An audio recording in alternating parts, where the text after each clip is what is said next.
So that's what we need to do here. We need to just have straight talk. Don't tell them it's low risk. That's like the hurricane, okay? You know, I would be really mad at you if I thought you were a hurricane forecaster and you knew this was coming, but you kept telling me, oh, it's low risk, don't worry about it. Right. Yeah, once it hit. Yeah, so that's what we need to do today is just say this is going to be challenging.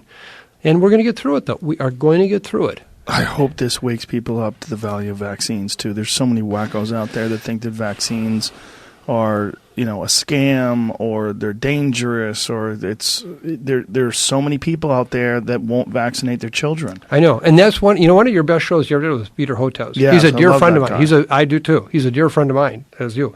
And, you know, he is one of the champions out there on this very issue. Yes. I couldn't agree with you more. I think that's really an important point that, you know, we got to get this idea. These vaccines can be life-saving. If we had one right now, think how different this situation would be we're in right now. It would be radically different. But then you see the measles making a comeback and directly attributed to a lack of vaccines. You know what? And it's not only the vaccines themselves, but it's the prioritization of vaccines. I mean, you know, one of the real tragic stories right now in Africa is we are just finally bringing to a close this outbreak of Ebola in the Democratic Republic of the Congo, far northeast part of the Congo. You know, 2,800 people have died from this, okay? Bad. Been going on for almost 2 years. And everybody talks about that, and I understand why. Ebola is a challenge. But do you know that during that same time period, over 7,000 kids in that same area have died from measles? Because everybody was preoccupied trying to deal with Ebola.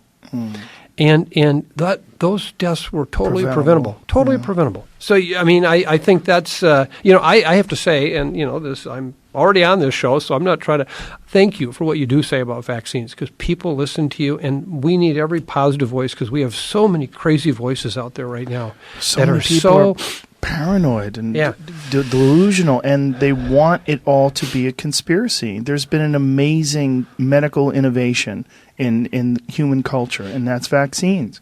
It's amazing what it's done. And have there been adverse effects on people? Of course, everything that people do. There's some people that are going to react in a bad way.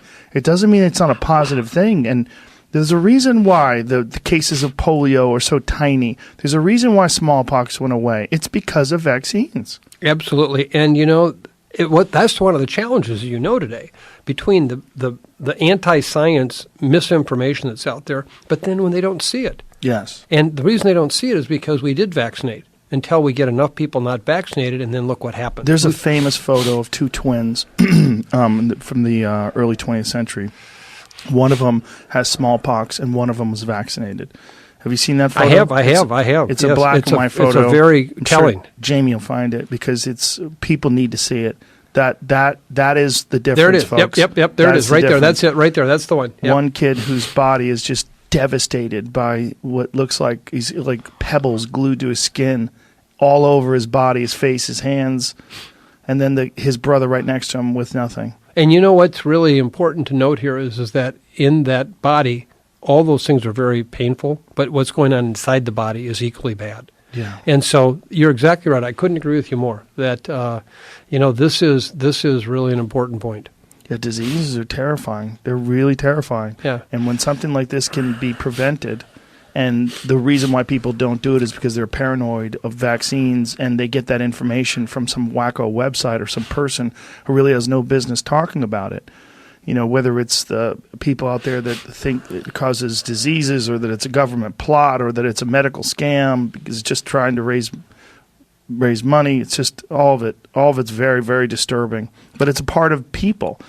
You know, the human beings, for whatever reason, there's a percentage of us that lean towards conspiratorial thinking, and they lean towards thinking that there's some sort of a plot against them, or the government's against them, and it's just, you got to listen to the medical experts. You know what, and I hope that if there's any good to come out of this terrible coronavirus situation is that there's a wake-up call. If we'd had a vaccine for this, or one that even worked partially, think how different we'd be.